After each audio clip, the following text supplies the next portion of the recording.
ಕೆಲವು ಬಾರಿ ಸಂಸಾರ ಹೊರದಿರುವಷ್ಟು ಭಾರ ಅನಿಸಿದರೂ ಅದನ್ನು ನೀನು ಮಾತ್ರವೇ ಹೊರಬೇಕು. ನೀನು ಸೂಕ್ಷ್ಮವಾಗಿ ಇರುವಷ್ಟು ದಿನ ಮನಸ್ಸಿಗೆ ಬೀಳುವ ಪೆಟ್ಟು ಜೋರಾಗಿಯೇ ಇರುತ್ತದೆ. ಮನಸ್ಸು ಗಟ್ಟಿಯಾಗಿ ಇರಬೇಕು. ಜೀವನದಲ್ಲಿ ಕೆಲವು ಬಾರಿ ಕಣ್ಣೀರ ಕಥೆಗಳನ್ನು ಮನಸ್ಸಲ್ಲೇ ಬಚ್ಚಿಟ್ಟುಕೊಳ್ಳಬೇಕು. ಮನುಷ್ಯನಾಗಿ ಬದುಕಬೇಕೆಂದರೆ ಆಗಾಗ ಮನಸ್ಸನ್ನು ಹದ್ದಿನಲ್ಲಿ ಇಟ್ಟುಕೊಳ್ಳಬೇಕು. ಜೀವನದಲ್ಲಿ ಯಾವತ್ತೂ ಕೂಡ ನಿರಾಶೆ ಪಡಬೇಡಿ. ದೌರ್ಬಲ್ಯವಾಗಿರುವವು ನಿನ್ನ ಪರಿಸ್ಥಿತಿಗಳೇ ಹೊರತು ನೀನಲ್ಲ. ಯಾವತ್ತೂ ಅಹಂಕಾರದಿಂದ ಇರಬೇಡಿ.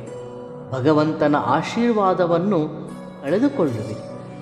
ಅಸೂಯೆಯಿಂದ ಇರಬೇಡಿ. ಸ್ನೇಹಿತರನ್ನು ಕಳೆದುಕೊಳ್ಳುವಿರಿ. ಕೋಪದಲ್ಲಿ ಇರಬೇಡಿ. ನಿಮ್ಮನ್ನು ನೀವೇ ಕಳೆದುಕೊಳ್ಳುವಿರಿ. ಎಲ್ಲಿಯಾದರೆ ಬೆಳಕು ಇರುತ್ತದೆಯೋ ಅಲ್ಲೇ ನೆರಳು ಕೂಡ ಇರುತ್ತದೆ. ಹಾಗೆ ಎಲ್ಲಿಯಾದರೆ ಕಷ್ಟಗಳು ಇರುತ್ತವೆಯೋ ಅಲ್ಲೇ ಸುಖಗಳು ಇರುತ್ತವೆ. ಎಲ್ಲಿಯಾದರೆ ನಿನ್ನನ್ನು ಅವಹೇಳನ ಮಾಡುವರೋ ಅಲ್ಲೇ ನಿನ್ನನ್ನು ನೀನು ನಿರೂಪಿಸಿಕೊ. ಎಲ್ಲಿಯಾದರೆ ನಿನ್ನ ನಿಂದಿಸುವರೋ ಅಲ್ಲೇ ನೀನು ಗೆದ್ದು ತೋರಿಸು. ನಿನ್ನನ್ನು ನಿಂದಿಸಿದವರೇ ನಿನ್ನ ಬಳಿ ಬರುವರು, ನಿನಗೆ ನಮಸ್ಕರಿಸುವರು. ಜೀವನದಲ್ಲಿ ಯಶಸ್ಸು ಸಾಧಿಸ ಬಯಸುವವರು ಈ 2 ಲಕ್ಷಣಗಳನ್ನು ಖಂಡಿತವಾಗಿಯೂ ಹೊಂದಿರಬೇಕು. ಒಂದು ನಿಶಬ್ದ, ಮತ್ತೊಂದು ಕಿರುನಗೆ. ಪೂಜೆಗಳನ್ನು ವ್ರತಗಳನ್ನು ಮಾಡಿದರೆ ಭಗವಂತ ವರಗಳನ್ನು ಕೊಡುವನೋ ಇಲ್ಲವೋ ನಂತರದ ವಿಷಯ. ಆದರೆ ನೀನು ಏನು ಮಾಡದೆಯೇ ಭಗವಂತ ನಿನಗೆ ಒಂದು ವರವನ್ನು ಕೊಟ್ಟಿರುವನು. ಅದೇ ಜೀವನ. ಅದನ್ನು ಜವಾಬ್ದಾರಿಯಿಂದ ಜಾಗ್ರತೆಯಿಂದ ಪೂರ್ಣಗೊಳಿಸು. ಜೀವನದಲ್ಲಿ ಏತಕ್ಕಾಗಿ ಸೋಲುತ್ತಿರುವೆ ಎಂದು ತಿಳಿದು ಹೇಗೆ ಗೆಲ್ಲಬಲ್ಲೆ, ಹೇಗೆ ಸುಖ ಸಂತೋಷದಿಂದ ಇರಬಲ್ಲೆ ಎಂದು ಯೋಚಿಸು. ಈ ದಿನ ಮಾಡಬಹುದಾದ ಕೆಲಸವನ್ನು ಇಂದೇ ಮಾಡಿ ನಾಳೆಗೆ ಮುಂದೂಡುವುದು ನಾವು ಮಾಡುವ ದೊಡ್ಡ ತಪ್ಪು. ರಹಸ್ಯಕ್ಕೆ ಒಳ್ಳೆಯ ಸ್ನೇಹಿತರೆಂದು ಯಾರೂ ಇರುವುದಿಲ್ಲ.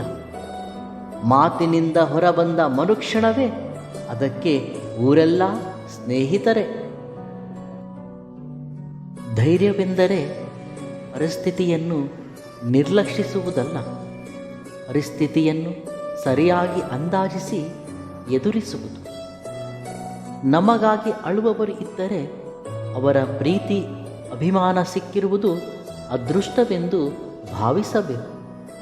ಅದೇ ನಮ್ಮನ್ನು ನೋಡಿ ಅಳುವವರು ಇದ್ದರೆ ಅವರಲ್ಲಿ ಇಲ್ಲದಿರುವ ಒಳ್ಳೆಯತನ ನಮ್ಮಲ್ಲಿ ಇದೆಯೆಂದು ಸಂತೋಷ ಪಡಬೇಕು.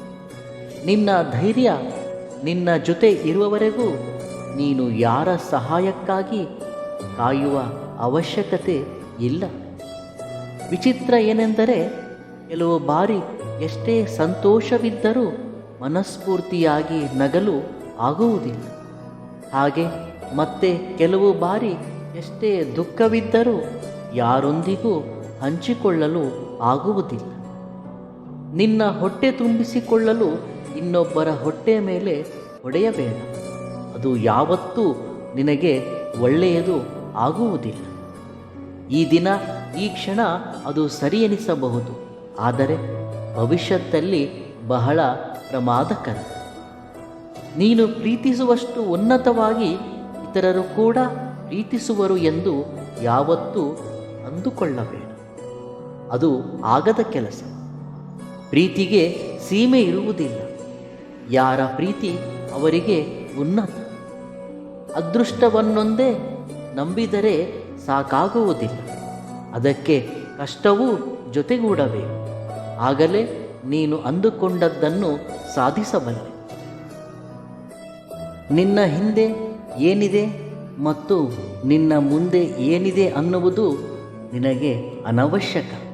ಆದರೆ ನಿನ್ನ ಒಳಗೆ ಏನಿದೆ ಎಂಬುದು ತುಂಬ ಮುಖ್ಯ. ಆತ್ಮವಿಶ್ವಾಸವನ್ನು ಮಾತ್ರ ಕಳೆದುಕೊಳ್ಳಬೇಡ. ಏಕೆಂದರೆ ನಿನಗೆ ಅಸಾಧ್ಯವಾಗಿರುವುದು ಯಾವುದೂ ಇಲ್ಲ. ಸಹನೆ ಅನ್ನುವ ಒಂದು ಗುಣದಿಂದ ಅಸಾಧ್ಯವಾಗಿರುವುದನ್ನು ಸಾಧ್ಯ ಮಾಡಬಲ್ಲರು. ಜೀವನದಲ್ಲಿ ಒಂದನ್ನು ನೆನಪಿಟ್ಟುಕೊಳ್ಳಿ, ಯೋಚಿಸದೆ ದುಡುಕಿ ಯಾವುದೇ ಕೆಲಸವನ್ನು ಮಾಡಬಾರದು. ಅದು ನಿಮ್ಮ ಪತನಕ್ಕೆ ಕಾರಣವಾಗುತ್ತದೆ. ಸಹನೆ, ಪ್ರೇಮ, ನಿಜಾಯಿತಿ ಇವುಗಳು ನಮ್ಮ ಆಯುಧಗಳಾದಾಗ ಪ್ರಪಂಚದಲ್ಲಿ ಯಾವ ಶಕ್ತಿಯೂ ನಮ್ಮನ್ನು ತಡೆಯಲು ಸಾಧ್ಯವಿಲ್ಲ. ಮನುಷ್ಯನಲ್ಲಿ ಅಶ್ರದ್ಧೆ, ತಿರಸ್ಕಾರ ಅನ್ನುವುದು ಜೀವನದಲ್ಲಿ ಸಮಸ್ಯೆಗಳನ್ನು ತಂದೊಡ್ಡುತ್ತದೆ.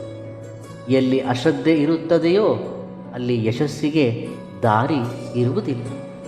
ಬಹಳ ವ್ಯಕ್ತಿಗಳ ಅಪಜಯಕ್ಕೆ ಅವರಲ್ಲಿ ಹಾಸುಹೊಕ್ಕಾಗಿರುವ ಅಶ್ರದ್ಧೆಯೇ ಕಾರಣವೆಂದರೆ ತಪ್ಪಾಗುವುದಿಲ್ಲ. ನಾವು ಮಾಡುವ ಕೆಲಸದಲ್ಲಿ ಎಷ್ಟು ಶ್ರದ್ಧೆ ಇರುತ್ತದೆಯೋ ಅಷ್ಟು ಯಶಸ್ಸು ನಮ್ಮದಾಗುತ್ತದೆ. ಇದಕ್ಕೆ ಕಾಯಕವೇ ಕೈಲಾಸ ಎಂದು ಹೇಳುವುದು. ಬರೀ ಕೆಲಸ ಮಾಡಿದರೆ ಕೈಲಾಸ ಆಗುವುದಿಲ್ಲ. ಜೊತೆಯಲ್ಲಿ ಶ್ರದ್ಧೆಯಿಂದ ಕೂಡಿದ ಕಾಯಕ ಆಗಬೇಕು. ಅದು ನಿಜವಾದ ಕೈಲಾಸ. ಜೀವನದಲ್ಲಿ ಒಂದನ್ನು ಯಾವತ್ತೂ ನೆನಪಿಟ್ಟುಕೊಳ್ಳಿ, ನಮ್ಮನ್ನು, ನಮ್ಮ ಜೀವನವನ್ನು ತೀಡಿತಿದ್ದುವುದು ನಮ್ಮ ಒಂದು ಆಲೋಚನೆಗಳೇ. ಉನ್ನತವಾಗಿ ಯೋಚಿಸಿ, ಉನ್ನತವಾಗಿ ಜೀವಿಸಿ. ಉನ್ನತವಾದ ವಿಚಾರಗಳು ಮನುಷ್ಯನನ್ನು ಎತ್ತರಕ್ಕೆ ಕೊಂಡೊಯ್ಯುತ್ತದೆ. ಯಾರ ಯೋಚನೆಗಳು ನಕಾರಾತ್ಮಕವಾಗಿ ಇರುತ್ತವೆಯೋ ಅವರಿಗೆ ಪ್ರಪಂಚವು ನಕಾರಾತ್ಮಕವಾಗಿಯೇ ತೋರುತ್ತದೆ. ನಿನ್ನ ಆರ್ಥಿಕ ಸ್ಥಿತಿಗತಿಗಳು ಹೇಗೇ ಇದ್ದರೂ ನಿನ್ನ ಆಲೋಚನೆಗಳು ಮಾತ್ರ ಉನ್ನತವಾಗಿ ಇರಲಿ. ಪರಿಸ್ಥಿತಿಗೆ ತಕ್ಕ ಹಾಗೆ ಆಲೋಚನೆಗಳು ಬದಲಾಗಬಾರದು. ಪರಿಸ್ಥಿತಿಗಳೇನು ಇಂದು ಒಂದು ರೀತಿ, ನಾಳೆ ಮತ್ತೊಂದು ರೀತಿ ಇರುತ್ತವೆ. ಆದರೆ ನಮ್ಮ ಆಲೋಚನೆಗಳು ಮಾತ್ರ ಉನ್ನತವಾಗಿ ಇದ್ದಾಗ ಜೀವನವು ಉನ್ನತವಾಗಿ ಮಾರ್ಪಾಡಲು ಆರಂಭವಾಗುತ್ತದೆ. ಪರಿಸ್ಥಿತಿಗಳು ಮನುಷ್ಯನ ಹದ್ದಿನಲ್ಲಿ ಇರುವುದಿಲ್ಲ, ಆದರೆ ಪ್ರವರ್ತನೆ ಇರುತ್ತದೆ ನೋಡಿ, ಅದು ಮನುಷ್ಯನ ಹದ್ದಿನಲ್ಲಿ ಇರುತ್ತದೆ. ನಿನ್ನ ಪ್ರವರ್ತನೆ ನಿನ್ನನ್ನು ಉನ್ನತವಾಗಿ ಬೆಳೆಸುತ್ತದೆ. ಧೈರ್ಯದಿಂದ ಇರಿ, ಶಾಂತಿಯಿಂದ ಇರಿ, ಸಮಾಧಾನದಿಂದ ಇರಿ. ಖಂಡಿತವಾಗಿಯೂ ಎಲ್ಲವೂ ಒಳ್ಳೆಯದೇ ಆಗುತ್ತದೆ. ಇವೆಲ್ಲವುಗಳಲ್ಲಿ ನಿಮಗಿಷ್ಟವಾದ ಸೂಕ್ತಿಯನ್ನು ಕಾಮೆಂಟ್ ಮುಖಾಂತರ ತಿಳಿಸಿ. ವಿಡಿಯೋ ಇಷ್ಟವಾದಲ್ಲಿ ಸಬ್ಸ್ಕ್ರೈಬ್ ಮಾಡಿ ಮತ್ತು ಲೈಕ್ ಮಾಡಿ. ಧನ್ಯವಾದಗಳು.